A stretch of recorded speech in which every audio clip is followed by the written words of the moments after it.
Hello guys, നമ്മൾ ഇന്ന് ഉണ്ടാക്കാൻ പോകുന്നത് ഒരു ബീഫ് കറിയാണ്. ഇത് വടകര സ്റ്റൈൽ എന്ന് പറയാം. ഇങ്ങനെയാണ് ഞങ്ങൾ ബീഫ് കറി ഉണ്ടാക്കുന്നത്. ഇങ്ങനെയാണ്. അങ്ങനെ ഞാൻ ബീഫ് കഴുകി അവിടെ മാറ്റി വെച്ചിട്ടുണ്ട്. എന്നിട്ട് നമുക്ക് അതിലേക്ക് വേണ്ടത് വെല്ലുള്ളി, തക്കാളി, ഉരുളക്കിഴങ്ങ്, പിന്നെ പച്ചമുളക്, ഇഞ്ചി എന്നിവ ചതച്ചതാണ്. അതിനിതാ ഞാൻ ഇവിടെ ഉള്ളി ഇങ്ങനെ വെട്ടുന്നുണ്ട്. എല്ലാവരും എൻ്റെ ഉള്ളി വെട്ടുന്നത് കണ്ട് ഇങ്ങനെ കുത്തുന്നു കേട്ടോ. ആരും മിസ്സാക്കരുതേ, എൻ്റെ ഫുൾ കാണണേ. എന്നിട്ട് നിങ്ങളും ഇങ്ങനെയാണോ ബീഫ് കറി ഉണ്ടാക്കുന്നതെന്ന് കമൻറ്റ് ചെയ്യണം. അങ്ങനെ ഞങ്ങളിതാ ഉള്ളി ഇങ്ങനെ വെട്ടിയിട്ടും തീരുന്നില്ല. അങ്ങനെ ഉള്ളി വെട്ടി അതിൻ്റെ ഇടയ്ക്ക് കണ്ണും തുടയ്ക്കുന്നുണ്ട്. ഉള്ളി വെട്ടി എല്ലാവർക്കും അറിയാമല്ലോ, കണ്ണിൽ നിന്ന് ഇങ്ങനെ വെള്ളം ഒലിക്കുന്നു. അങ്ങനെ ഉള്ളി അവിടെ വെട്ടിക്കഴിഞ്ഞ് എന്നിട്ട് നമ്മൾ ഉരുളക്കിഴങ്ങ് വെട്ടി. ഇനി അടുത്തത് തക്കാളിയാണ് വെട്ടുന്നത്.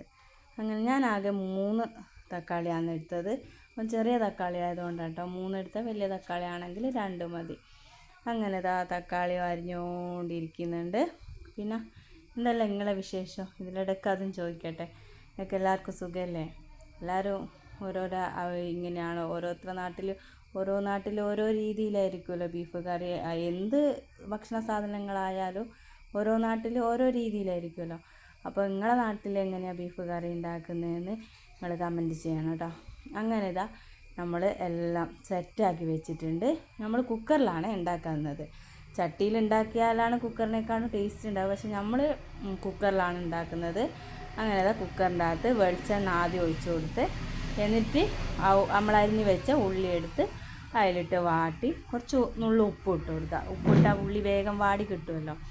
അങ്ങനെ ഉള്ളി ഇങ്ങനെ വാട്ടി കുറച്ച് വാടി കഴിഞ്ഞപ്പോൾ അതിലേക്ക് നമ്മൾ പച്ചമുളക്, ഇഞ്ചി, വെളുത്തുള്ളിയൊക്കെ ചതച്ച് വെച്ചിട്ടില്ലേ, അതെല്ലാം ഇങ്ങനെ ഇട്ട് കൊടുത്ത് ഇങ്ങനെ വാട്ടുകയാണ്. പിന്നെ ഇത് ഞാനല്ല കേട്ടോ ഉണ്ടാക്കുന്നത്. ഇന്ന് പാത്തുവിനോട് പറഞ്ഞ് പാത്തു ഉണ്ടാക്കിക്കോന്ന്. അങ്ങനെ പാത്തുവാണ് ഉണ്ടാക്കുന്നത്. ഞാൻ വീഡിയോ എടുത്തതാണ്. അങ്ങനെ ഇങ്ങനെ അതിൻ്റെ അകത്തേക്ക് ആവശ്യമായ, എന്നിട്ടും അതിങ്ങനെ വാടിക്കഴിഞ്ഞതിൻ്റെ ശേഷം നമ്മൾ അതിലേക്ക് ആവശ്യമായ മസാലകൾ ഇട്ട് കൊടുക്കുക. ഇതിൽ നമ്മൾ ഇട്ടെടുത്തത് മഞ്ഞൾപ്പൊടി, മുളക് പൊടി, പിന്നെ കൊത്തമ്പാരി പൊടി, ചില നാട്ടിൽ മല്ലിപ്പൊടി എന്നൊക്കെ പറയും. അങ്ങനെ അതൊക്കെ ഇട്ട് കൊടുത്ത്, പിന്നെ അത് അതിൻ്റെ പച്ചച്ചുവ മാറുന്നവരെ ഒന്ന് വാട്ടി കൊടുത്തിട്ട്, അത് ഞാൻ വീഡിയോ എടുത്തിട്ടില്ല. എന്നിട്ടാണ് തക്കാളി ഇടുന്നത്. അപ്പോൾ നിങ്ങളിലേക്ക് തക്കാളി ഉള്ളിയും കാണുന്നുണ്ടല്ലോ. പക്ഷേങ്കിൽ അത് നേരത്തെ അരിഞ്ഞ് വെച്ച തക്കാളി, വലിയ ഉള്ളിയില്ലേ, അത് തക്കാളീൻ്റെ അകത്ത് മിക്സായി പോയതാണ്. അങ്ങനെ തക്കാളിയും കൂടി ഇട്ട് കൊടുത്തിട്ട് എല്ലാം കൂടി മിക്സാക്കിയിട്ട് ഒന്നും കൂടി ഒന്ന് വാട്ടി കൊടുക്കുന്നുണ്ട്. കുറച്ച് ഏകദേശം നല്ലോണം ഒരു വാടി വന്നിട്ടുണ്ട്. എന്നിട്ട് നമ്മൾ അതിൻ്റെ അകത്തേക്ക് ബീഫ് ഇട്ട് കൊടുക്കുക. ബീഫ് ഇട്ട് കൊടുത്തിട്ട് ആ ബീഫും ഈ മസാലയൊക്കെ കൂടിയിട്ട് ഒന്ന് കുഴച്ച് കൊടുക്കണം. എന്നാലാണ് അത് പിടിച്ച് വരണ്ടേ. അങ്ങനെ അത് ഒരുമിച്ച് ഇങ്ങനെ അതിലിട്ടിട്ട് ഇങ്ങനെ മിക്സാക്കി കൊടുക്കുക.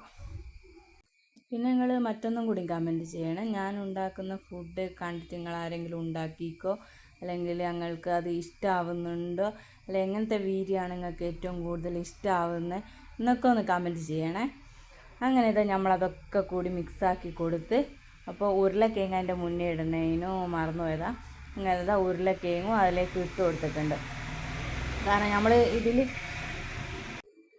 നമ്മളിങ്ങനെ ആക്കിയതിൻ്റെ ശേഷം ആവശ്യത്തിന് വെള്ളമെല്ലാം പാർന്ന് കൊടുത്ത് കുക്കറിൽ ഇട്ട് അടുപ്പിക്കും.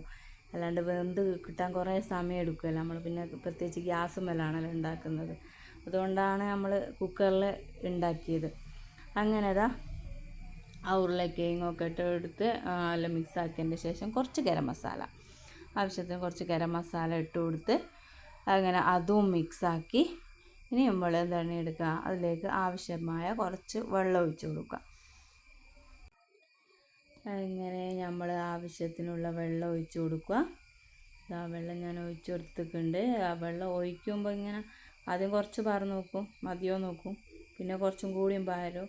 അങ്ങനെ നോക്കിയാണ് പാരുന്നത്. അപ്പോൾ നിങ്ങളെ വീട്ടിലേക്ക് ഉണ്ടാക്കാൻ ആവശ്യമായ എത്ര വെള്ളം അത് അങ്ങനെ ചേർത്ത് കൊടുക്കുക. ഇവിടെ പിന്നെ കുറച്ചധികം ആൾക്കാരുള്ളതുകൊണ്ട് കുറച്ചധികം കറി വേണം.